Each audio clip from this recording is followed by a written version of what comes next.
ইউনূস নিজে যেমন চেরাগে ঘষে তার অর্থগুলো বের করে নিচ্ছে, কর মৌকুফের নামে এই ম্যাটিকুলাস ডিজাইনের জঙ্গি হামলাতে খরচ হওয়া সমস্ত অর্থ উঠিয়ে নিচ্ছে, একইভাবে তার সাঙ্গপাঙ্গদেরকে দিয়েও এই চেরাগের কেরামতি দেখাচ্ছে।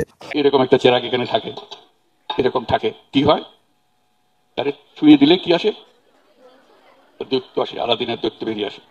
তোমাদের কাছে সে চেরাগ আছে, শুধু সেটা স্পর্শ করা, স্পর্শ করলেই সেই দৈত্য বেরিয়ে আসবে এবং তোমাকে শুধু বলতে হবে কি, তাকে কি হুকুম দিবে সেটা বলতে হবে। শুনেছেন নিশ্চয়ই, এবং আপনারা এও জেনেছেন যে জাস্ট কয়েকদিন আগে এখন এই সার্জিস অর্থাৎ এই কষা আলম যখন তার পঞ্চগড়ের বাড়িতে গেল, তখন সে সৈয়দপুর পর্যন্ত বিমানে গেছে ঢাকা থেকে। এরপরে সৈয়দপুর থেকে তার জন্য প্রায় 400-500 গাড়ি এসকর্ট করে তাকে পঞ্চগড় পর্যন্ত নিয়ে গেছে। সামাজিক যোগাযোগ মাধ্যমে কথা উঠেছে যে এই যে 400-500 গাড়ির টাকা, এত হই হুল্লোর, এত মোটরসাইকেল, এগুলোর অর্থ সার্জিস কোত্থেকে পেল? এটার জবাবে সার্জিস বলছে যে তার দাদা নাকি জমিদার ছিল, তার দাদার নাকি অনেক টাকা। রিজনটা হচ্ছে এটাই যে আমার আসলে এই মুহূর্তে কোনো টাকা নাই, ধার করে চলতেছি। এটাই হচ্ছে রিয়েলিটি, যে আপনি আমাদের যারা সমন্বয়ক বলে যাদেরকে চিনেন, তাদের পকেটে হাত দিলে কখনো 2-3 হাজার টাকাও পাবেন না। আমার পকেটে মানি ব্যাগও নাই, কিন্তু আমরা এটা বলতে পারতেছি না কারণ মানুষ বিশ্বাস করবে না। সো ফ্যাক্ট হচ্ছে রিয়েলিটি আর সোশ্যাল মিডিয়া একটা, আসলে ভাই রিয়েলিটি বুঝতে হলে আমার সাথে একদিন চলতে হবে। অথচ এই সামাজিক যোগাযোগ মাধ্যমেও আমিনুল হক পলাশ নামে একজন অনুসন্ধানী লেখক ফাঁস করে দিয়েছেন সেই পর্দা। তিনি বলেছেন যে সার্জিসের দাদা কোনো জমিদারও ছিল না, কিছুই ছিল না, তার জুয়ারি একটা বাবা ছিল, আরো 2 চাচা ছিল, আর 3 ফুপু ছিল, এবং তাদের সর্বসাকুল্যে তাদের জমি 3 থেকে 4 বিঘা। সবকিছু মিলে সার্জিসরা 2 ভাই ভাগে পেলেও খুব সামান্য জমি সার্জিস পাবে। তাদের কিছুদিন আগেও নানান ধরনের অর্থ কষ্ট ছিল, ঋণ ছিল, আজ কিছু নেই। কথাগুলো অর্থাৎ তার ট্রেনে চড়ে যাওয়া, তার অর্থ নেই, সেই কথাগুলো একটু শুনে আসি। আটোয়ারি পাইলটের এখানে আটোয়ারি কয়েকজন স্যারের কাছে এখানে প্রাইভেট পড়তাম। পাল্টাপাড়া থেকে, রাখালদেবী থেকে প্রতিনিয়ত আসতাম, সাইকেল চালিয়ে আসতাম, সাইকেল চালিয়ে যেতাম। তো প্রাইভেট শেষে বিকালের দিকে পকেটে 10 টাকাও না থাকলেও অন্তত সাইকেল নিয়ে একটা চক্কর দিয়ে যেতাম। প্রথম দিন টার্গেট করতাম কোন জিনিসটা খেতে দেখতে ভালো লাগতেছে, কালকে ওইটা খাবো, দাম কত। তারপরে দিন বাড়ি থেকে আম্মাকে বলে 20 টাকা নিয়ে আসতাম। এই স্মৃতিগুলো আমাদেরও আছে। যাত্রীলার যা অবস্থা ভাই, কি অবস্থা, ট্রেন এই তো বাড়ি যাবেন, আজকে 17 তারিখ, টিকিট পাইছিলেন না? টিকিটের যে অবস্থা, 10 দিন আগে কোন টিকিট দেয়, আইসপেড টিকিট রিফান্ড দেখিতে 15 আলহামদুলিল্লাহ ভেল্লা টিকিট পাই যাচ্ছে। তাহলে ঘামে গেছেন, ব্যাপার কি? স্বপ্ন বাড়ি যাচ্ছে, একটু জানটা বাইরে যাচ্ছে। 5ই অগস্টের জঙ্গি হামলার পর ইউনূস তার সাঙ্গপাঙ্গ সহ যখন ম্যাটিকুলাস ডিজাইনের অংশ হিসেবে রাষ্ট্র ক্ষমতা দখল করল, তখন নানান ধরনের মুখরোচক ভাষণ দেওয়া শুরু করলো। সেই ভাষণটির 2টো ভাষণ আমার বেশ নজর কেড়েছে। তার মধ্যে একটি ভাষণ ছিল এমন: তোমরা একটা আলাদিনের চেরাগ পেয়েছো, এই চেরাগকে ব্যবহার করতে হবে, এই চেরাগে ঘষা দিলেই এই যেমন দৈত্য এসে হাজির হয়, ঠিক তোমাদের সামনে সেই সুযোগ এসে গেছে। দ্বিতীয় যে ভাষণটি, সেটিতে ইউনূস বলছে যে অনেকেই বলে টাকা নাই, টাকা নাই, টাকা নাই, কেন টাকা থাকবে না? আমি তো বলি বুদ্ধি নাই, বুদ্ধি নাই, বুদ্ধি নাই, বুদ্ধি থাকলেই টাকা চলে আসবে। এই 2টো ভাষণই আমার জন্য গুরুত্বপূর্ণ। একটি হচ্ছে আলাদিনের চেরাগ ঘষা দেওয়া, আরেকটি হচ্ছে বুদ্ধি থাকলেই টাকা। আমরা সেই 2টো ভিডিও একটু দেখে আসবো। আমরা এখন বলছি টাকা নেই, টাকা নেই, টাকা নেই তো বিষয় না, বুদ্ধি নেই, বুদ্ধি নেই বলতে পারেন। কেন বুদ্ধি থাকবে না আমাদের? বুদ্ধি থাকলেই টাকা। আমাদের হাতে আলাদিনের প্রদীপ দিয়ে দিয়েছে তারা, আমরা যা চাই এখন তাই করতে পারি। শুনলেন। এরপর আমরা আরেকজনের গল্প বলবো, যিনি তার নির্বাচনী এলাকাতেও ব্যাপক শোডাউন দিয়েছেন। তার নাম আব্দুল হান্নান মাসুদ, এই জঙ্গি হামলার অন্যতম প্রধান। সামাজিক যোগাযোগ মাধ্যমকে মাসুদকে কান্না মাসুদ বলা হয়, কারণ মাসুদ কথায় কথায় কেঁদে দেয়। আমরা তার কান্নার কিছু আওয়াজও তো মনে হয় আমাদের শোনা উচিত, তাই না? চলুন আমরা সেগুলোও শুনি। এখন 2000 মানুষ জীবন দেওয়ার পরে আজকে এসে এখনো দেখা যাচ্ছে যে হচ্ছে এই দেশ নিয়ে তাদের কোনো ভাবনা নেই। কেন আমাদেরকে জীবন বাঁচিয়ে রেখে এই পর্যায়ে আমাদেরকে নামানো হয়েছে দেশের? আমরা তো এই রাস্তার দায়িত্ব নিতে চাই নাই, আমরা তো রাজনীতিতে এভাবে আসতে চাই নাই, আমাদের কিন্তু ঠেলে আনা হয়েছে। মানে হচ্ছে যে তোমরাই নেতৃত্ব দাও, আমরা তোমাদের সাথে আছি, তখন করা হয়েছে। এখন যখন আমি এখানে বসে বসে দুইটা মেসেজ পাইছি, ওজন কমাও মাসুদ, মানুষ মাংস কেটে নিবে কিন্তু। এই কান্না মাসুদ হাতিয়াতে যেখান থেকে সে ইলেকশন করবে বলে বলছে সেইখানে সে গিয়েছে। কিভাবে গিয়েছে? শত শত গাড়ি, মোটর সাইকেল, শোভাযাত্রা নিয়ে। কিন্তু কেউ জানে না টাকা কোত্থেকে এলো। এই কান্না মাসুদ কয়েকদিন আগেও মেসে থাকতো, অর্থাৎ অগাস্টের আগেও মেসে থাকতো, পাতলা ডাল দিয়ে লাঞ্চ করত। সেই মাসুদ এখন 500, 600, 700 গাড়ি, হাজার হাজার মোটর সাইকেল, হাজার হাজার টোকাইদেরকে নিয়ে মিছিল করে। আরেকজন আছে নুসরাত তাবাসসুম। নাম এখন নতুন না, বাংলাদেশে এই সমন্বয়কদের মধ্যে সচিবালয়ে সবচেয়ে বেশি যাওয়া আসি করে নুসরাত তাবাসসুম। এবং কিছুদিন আগে আমিনুল সাহেব প্রধান উপদেষ্টার সহকারী যে ওনাকে যে অপসারণ করা হলো, এটাও ছিল নুসরাত তাবাসসুমের একটা হুমকির কারণে। এবং তিনি কয়েকটি বিশ্ববিদ্যালয়ের উপদেষ্টা পদে নিয়োগ দেওয়ার জন্য আমিনুল সাহেবকে অনুরোধ করেছিলেন। সেই অনুরোধ না রাখায় ওনাকে বলা হয়েছিল, আমরা খবর পেয়েছি যে তাকে তিনি কিভাবে প্রধান উপদেষ্টার সহকারী হিসেবে থাকেন এটা উনি দেখে নেবেন। এবং তারই পরিপ্রেক্ষিতে আমিনুল সাহেবকে আপনার হলো যিনি শিক্ষা উপদেষ্টার সহকারী হিসেবে এবং প্রধান উপদেষ্টার সহকারী হিসেবে শিক্ষা শাখায় কাজ করছিলেন, তাকে অপসারণ করা হয়েছে। তার আশেপাশের বন্ধুরাই আমাকে বলেছে যে শাহবাগে এর কাছ থেকে তার কাছ থেকে 10 টাকা, 20 টাকা, 100 টাকা ধার করে চলা, যে ভাগ করে সিগারেট খেত সেই নুসরাত তাবাসসুম এখন ওয়েস্টার্ন ড্রেস পরে ঘুরে, গুচির জামা, গুচির ব্যাগ এগুলো নিয়ে ঘুরে। এবং সাম্প্রতিক সময়ে একটি টিভি প্রোগ্রামে বলেছে কুষ্টিয়া থেকে নাকি ইলেকশনও করবে। টাকা কোত্থেকে আসবে? টাকা দিবে গৌরী সেন। অবশ্য আমাদের গৌরী সেন এখন ইউনুস কিংবা তার জাদুর আলাউদ্দিনের চেরাগ। চলুন না আমরা নুসরাত তাবাসসুমের ওই কথাটা শুনে আসি যে কুষ্টিয়া থেকে তার ইলেকশনের খায়েশ। আপনি নির্বাচন করবেন? হ্যাঁ, আশা করি করতে পারবো। আচ্ছা, কুষ্টিয়া জেলার মেয়ে, কুষ্টিয়া দৌলতপুর উপজেলা, কুষ্টিয়া 1 আসন। দেখা যাক করতে পারি কিনা, আশা রাখি করতে পারবো। শুনেছেন নিশ্চয়ই, মাসের পর মাস মানুষের কাছ থেকে টাকা ধার করে চলা নুসরাত তাবাসসুমের এমপি হওয়ার ইচ্ছা। দেশ দখল করে এমপি হবে। প্রশ্ন আসতেই পারে টাকা কোত্থেকে এলো? প্রশ্নটা আমি একা করছি না। তারা যে দলটা বানিয়েছে, তাদের যে টোকাই পার্টি অর্থাৎ যে নাগরিক পার্টি, তার মধ্যে একজন আছে জারা তাসনিম, ইংল্যান্ড থেকে এসেছেন। এখনো মনে হয় চেরাগের সন্ধান পাননি, তাই প্রশ্ন করেছে সার্জিসকে, আপনার টাকা কি করে এলো? সেই জবাব আসেনি।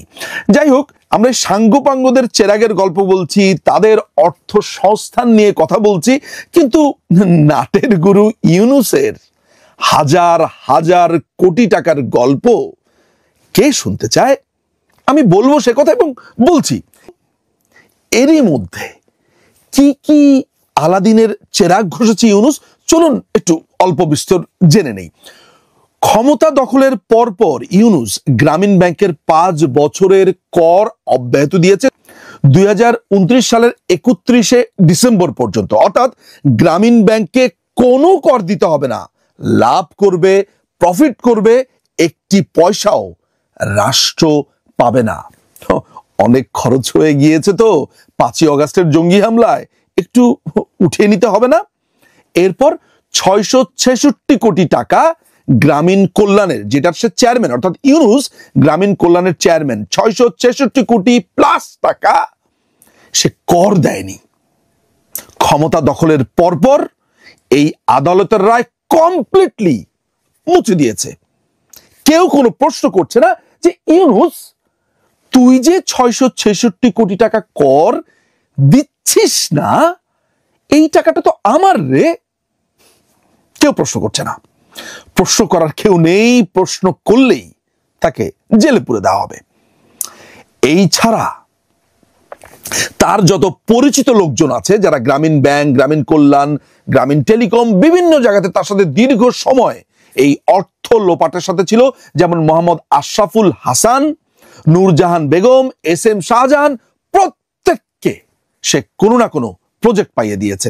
বলা হয়ে থাকে মোহাম্মদ আশরাফুল হাসান ইউনুসের যত রকমের টাকার ধান্দা, যত রকমের অর্থ লোপাট সেটা হ্যান্ডেল করে মোহাম্মদ আশরাফুল।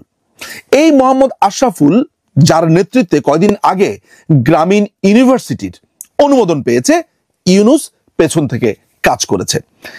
এত এত ইউনিভার্সিটির আবেদন কেউ পাচ্ছে না, কিন্তু ইউনুস তার গ্রামীণ সংস্থা গ্রামীণ ইউনিভার্সিটির অনুমোদন পেয়ে গেছে। শুধু গ্রামীণ ইউনিভার্সিটির অনুমোদন পেয়েছে, পিএসপি সুবিধাও পেয়েছে। আপনারা নগদ, বিকাশ এসব সার্ভিস দেখেন না, ডিজিটাল ওয়ালেট, ঠিক এরকম ডিজিটাল ওয়ালেট সার্ভিসের অনুমোদন বাগিয়ে নিয়ে গেছে। দৃশ্যপটে কে? ইউনুসের টাকা পয়সার প্রধান টাকা পয়সার সমন্বয়কারী মোহাম্মদ আশরাফুল হাসান আবারও সে দৃশ্যপটে হাজির। অর্থাৎ এখন এই ডিজিটাল ওয়ালেটের নামে হাজার হাজার কোটি টাকার বাণিজ্য। আদম পাচার করতেও ছাড় দেয়নি ইউনুস। ঠিকই শুনছেন, গ্রামীণ এমপ্লয়মেন্ট সার্ভিস নামের একটি সার্ভিস শুরু করেছে। না না, সার্ভিস আলম নয়, এটা হচ্ছে আদম পাচার সার্ভিস। অর্থাৎ বিদেশে জনশক্তি নাকি রপ্তানি করবে, এটার জন্য লাইসেন্স পেয়েছে।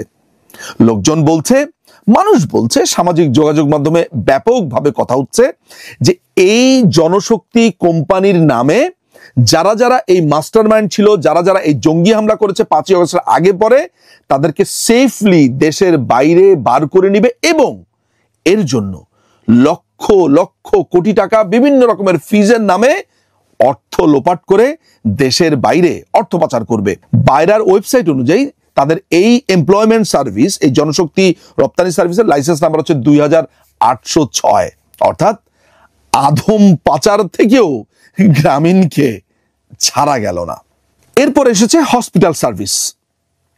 গ্রামীণ টেলিকম কি অদ্ভুতভাবে হিন্দুদের জমি দখল করেছে। গ্রামীণ টেলিকম এর আগে তাদের বিরুদ্ধে অভিযোগ উঠেছে তারা হিন্দুদের জমি দখল করেছে। স্ক্রিনে আপনারা দেখতে পারবেন যে দলিলটি, সেটা হচ্ছে যে প্রচুর জমি কেনার দলিল। এখানে সবার নামই আমরা দেখতে পাচ্ছি, সবাই মোটামুটি হিন্দু ধর্মাবলম্বী বলেই তো মনে হচ্ছে। এদের জমি দখল করে 9 বিঘা জমির ওপর একটি হাসপাতাল তৈরির অনুমোদন পেয়ে গেছে। রাজুক 8 তলা 500 শয্যা বিশিষ্ট একটা হাসপাতালের অনুমোদন দিয়েছে।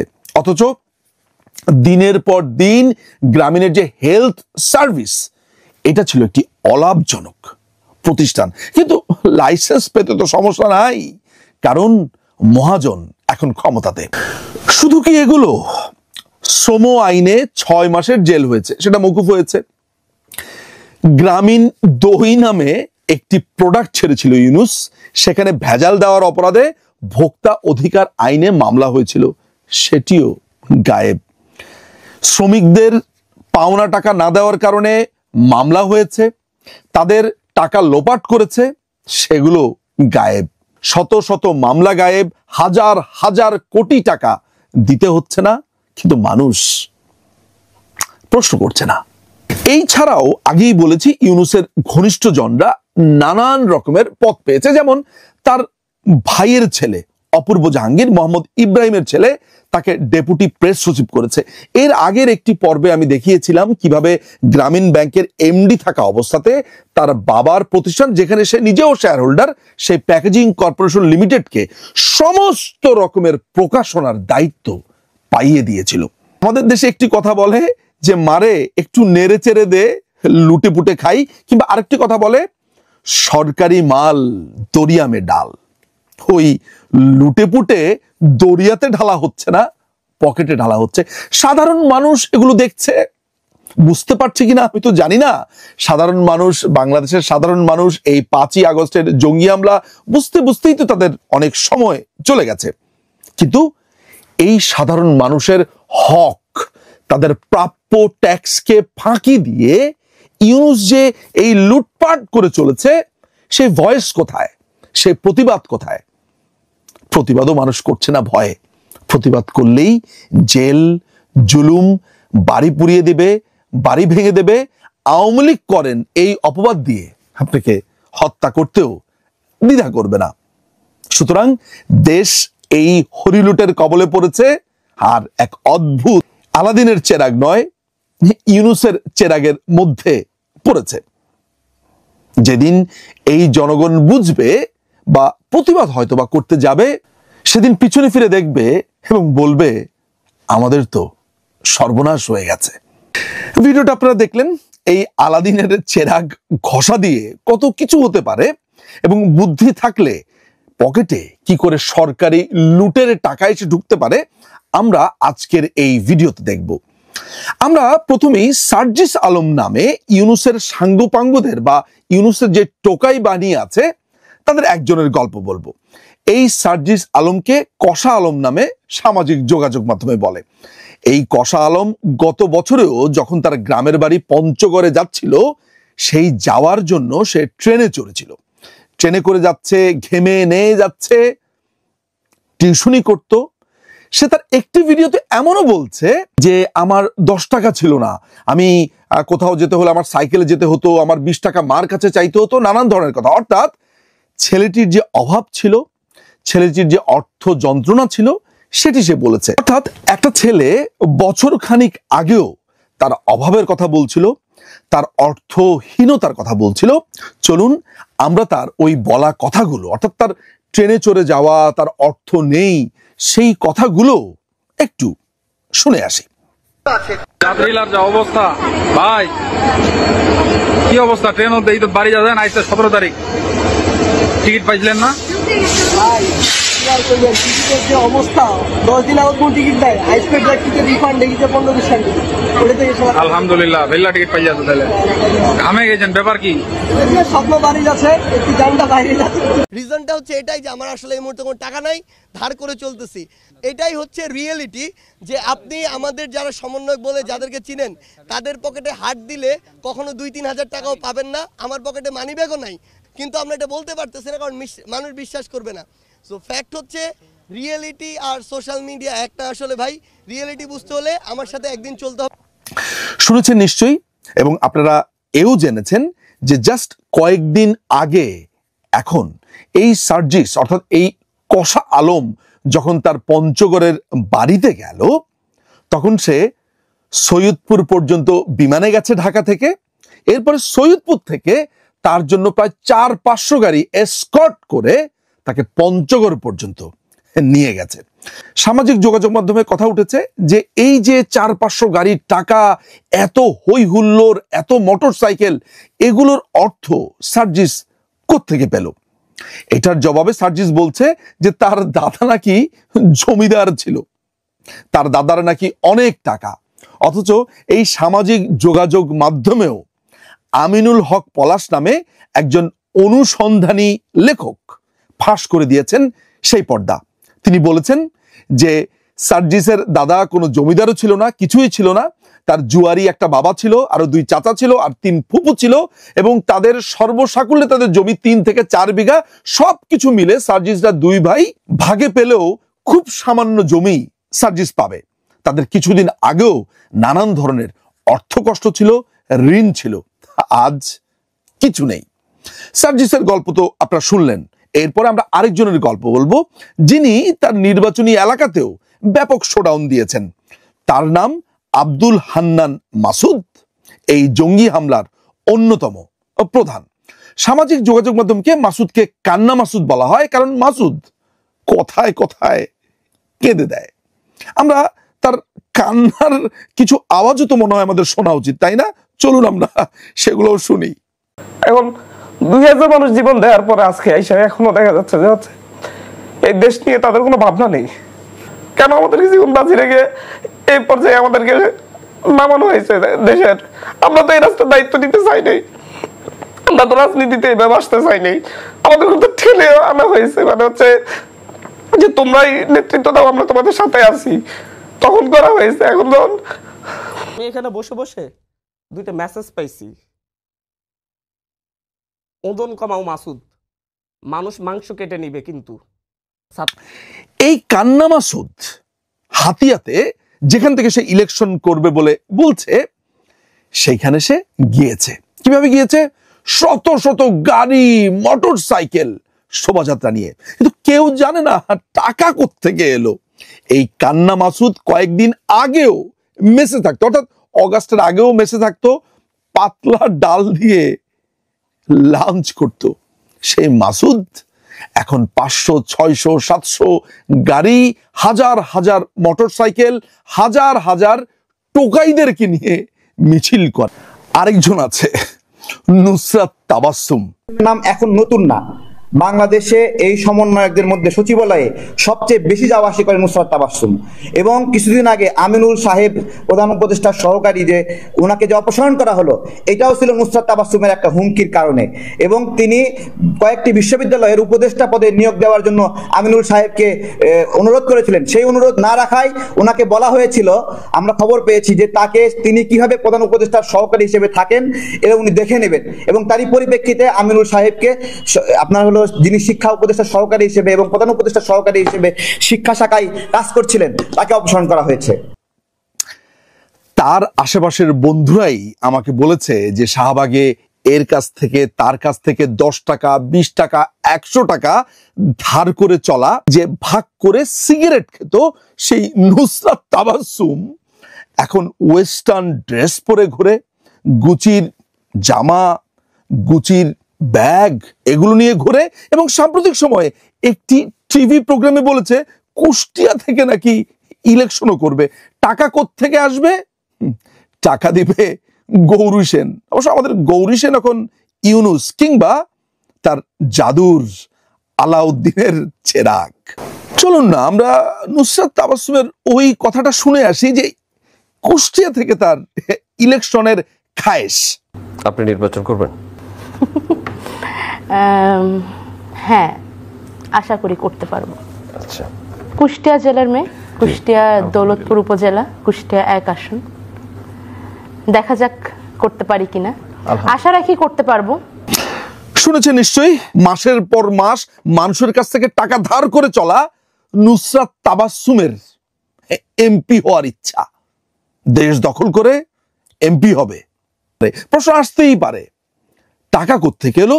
প্রশ্নটা আমি একা করছি না, তারা যে দলটা বানিয়েছে, তাদের যে টোকাই পার্টি অর্থাৎ যে নাগরিক পার্টি, তার মধ্যে একজন আছে জারা তাসনিম, ইংল্যান্ড থেকে এসেছেন। এখনো মনে হয় চেরাগের সন্ধান পাননি, তাই প্রশ্ন করেছে সার্জিসকে, আপনার টাকা কি করে এলো? সেই জবাব আসেনি। যাই হোক, আমরা সাঙ্গপাঙ্গদের চেরাগের গল্প বলছি, তাদের অর্থ সংস্থান নিয়ে কথা বলছি, কিন্তু নাটের গুরু ইউনুসের হাজার হাজার কোটি টাকার গল্প কে শুনতে চায়? আমি বলবো সে কথা, এবং বলছি। ইতিমধ্যে 4টি পর্ব করেছি ইউনুসকে নিয়ে আমার ইউটিউব চ্যানেলে, সেগুলো গিয়ে আপনারা দেখে আসতে পারেন যে কিভাবে কর ফাঁকি দিয়েছে, কিভাবে তার বাবার প্রতিষ্ঠানকে তার গ্রামীণ ব্যাংকের সমস্ত কাজ পাইয়ে দিয়েছে, কিভাবে শ্রমিকদের অর্থ লোপাট করেছে, কিভাবে সে নানানভাবে দুর্নীতি করে তার নিজের রোজগারের টাকা ট্যাক্স যাতে না দিতে হয় সেটার জন্য ভুয়া চ্যারিটেবল প্রতিষ্ঠান খুলেছে। ইতিমধ্যে 4টা প্রোগ্রাম করেছি, আপনারা নিশ্চয়ই দেখে নেবেন। কিন্তু এরই মধ্যে কি কি আলাদিনের চেরাগ ঘষেছে ইউনুস, চলুন একটু অল্প বিস্তর জেনে নেই। ক্ষমতা দখলের পরপর ইউনুস গ্রামীণ ব্যাংকের 5 বছরের কর অব্যাহত দিয়েছে 2029 সালের 31শে ডিসেম্বর পর্যন্ত। অর্থাৎ গ্রামীণ ব্যাংকে কোনো কর দিতে হবে না, লাভ করবে, প্রফিট করবে, একটি পয়সাও রাষ্ট্র পাবে না। অনেক খরচ হয়ে গিয়েছে তো 5ই অগাস্টের জঙ্গি হামলায়, একটু উঠিয়ে নিতে হবে না? এরপর 666 কোটি টাকা গ্রামীণ কল্যাণের, যেটার সে চেয়ারম্যান, অর্থাৎ ইউনুস গ্রামীণ কল্যাণের চেয়ারম্যান, 666 কোটি প্লাস টাকা সে কর দেয়নি। ক্ষমতা দখলের পরপর এই আদালতের রায় কমপ্লিটলি মুছে দিয়েছে। কেউ কোনো প্রশ্ন করছে না যে ইউনূস তুই যে 666 কোটি টাকা কর দিচ্ছিস না, এই টাকাটা তো আমার রে। কেউ প্রশ্ন করছে না, প্রশ্ন করার কেউ নেই, প্রশ্ন করলেই তাকে জেলে পুরে দেওয়া হবে। এই ছাড়া তার যত পরিচিত লোকজন আছে যারা গ্রামীণ ব্যাংক, গ্রামীণ কল্যাণ, গ্রামীণ টেলিকম বিভিন্ন জায়গাতে তার সাথে দীর্ঘ সময় এই অর্থ লোপাটের সাথে ছিল, যেমন মোহাম্মদ আশরাফুল হাসান, নূরজাহান বেগম, এস এম শাহজাহান, প্রত্যেককে সে কোনো না কোনো প্রজেক্ট পাইয়ে দিয়েছে। বলা হয়ে থাকে মোহাম্মদ আশরাফুল হাসান ইউনূসের যত রকমের টাকার ধান্দা, যত রকমের অর্থ লোপাট সেটা হ্যান্ডেল করে মোহাম্মদ আশরাফুল। এই মোহাম্মদ আশরাফুল যার নেতৃত্বে কয়দিন আগে গ্রামীণ ইউনিভার্সিটির অনুমোদন পেয়েছে, ইউনূস পেছন থেকে কাজ করেছে। এত এত ইউনিভার্সিটির আবেদন কেউ পাচ্ছে না, কিন্তু ইউনূস তার গ্রামীণ সংস্থা গ্রামীণ ইউনিভার্সিটির অনুমোদন পেয়ে গেছে। শুধু গ্রামীণ ইউনিভার্সিটির অনুমোদন পেয়েছে, পিএসপি সুবিধাও পেয়েছে। আপনারা নগদ, বিকাশ এসব সার্ভিস দেখেন না, ডিজিটাল ওয়ালেট, ঠিক এরকম ডিজিটাল ওয়ালেট সার্ভিসের অনুমোদন বাগিয়ে নিয়ে গেছে। দৃশ্যপটে কে? ইউনূসের টাকা পয়সার প্রধান টাকা পয়সার সমন্বয়কারী মোহাম্মদ আশরাফুল হাসান আবারও সে দৃশ্যপটে হাজির।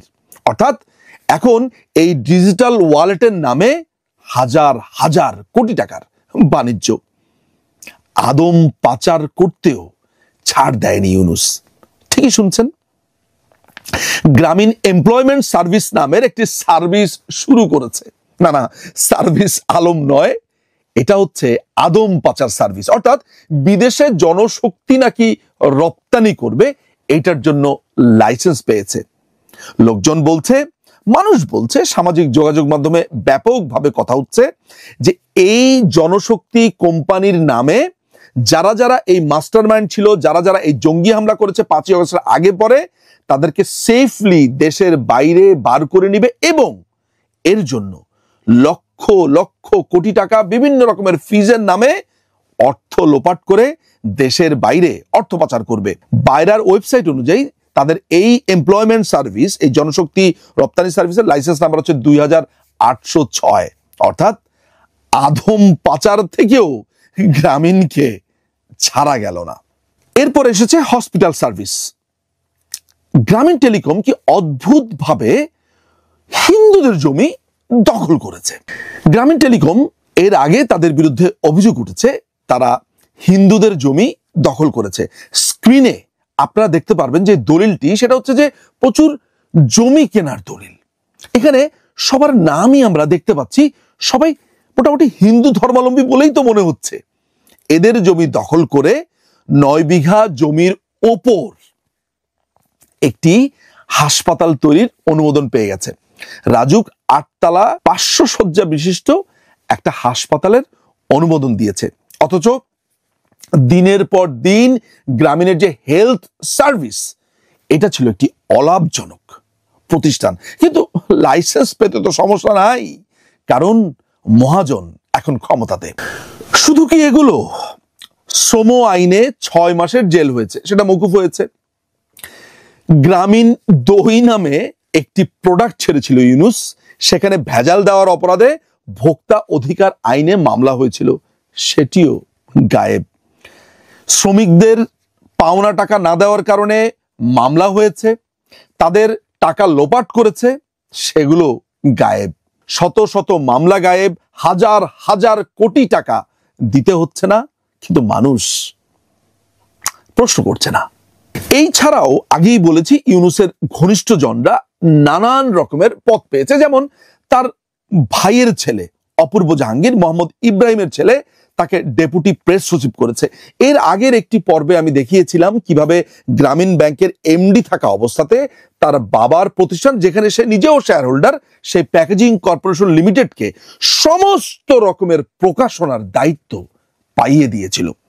ইউনূস নিজে যেমন চেরাগে ঘষে তার অর্থগুলো বের করে নিচ্ছে, কর মৌকুফের নামে এই ম্যাটিকুলাস ডিজাইনের জঙ্গি হামলাতে খরচ হওয়া সমস্ত অর্থ উঠিয়ে নিচ্ছে, একইভাবে তার সাঙ্গপাঙ্গদেরকে দিয়েও এই চেরাগের কেরামতি দেখাচ্ছে। আমাদের দেশে একটি কথা বলে যে মারে একটু নেড়ে চেড়ে দে, লুটে পুটে খাই, কিংবা আরেকটি কথা বলে সরকারি মাল দরিয়া মে ডাল।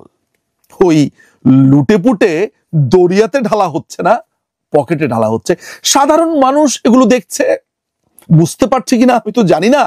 সাধারণ মানুষ, বাংলাদেশের সাধারণ মানুষ এই 5ই আগস্টের জঙ্গি হামলা বুঝতেই তো তাদের অনেক সময় চলে গেছে। কিন্তু এই সাধারণ মানুষের হক, তাদের প্রাপ্য ট্যাক্সকে ফাঁকি দিয়ে ইউনূস যে এই লুটপাট করে চলেছে, সেই ভয়েস কোথায়, সেই প্রতিবাদ কোথায়? প্রতিবাদও মানুষ করছে না ভয়ে। প্রতিবাদ করলেই জেল, জুলুম, বাড়ি পুড়িয়ে দেবে, বাড়ি ভেঙে দেবে, আওয়ামী লীগ করেন এই অপবাদ দিয়ে আপনাকে হত্যা করতেও দ্বিধা করবে না।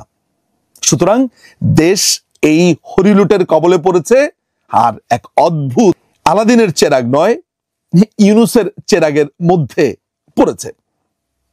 যেদিন এই জনগণ বুঝবে বা প্রতিবাদ হয়তো বা করতে যাবে, সেদিন পিছনে ফিরে দেখবে এবং বলবে আমাদের তো সর্বনাশ হয়ে গেছে।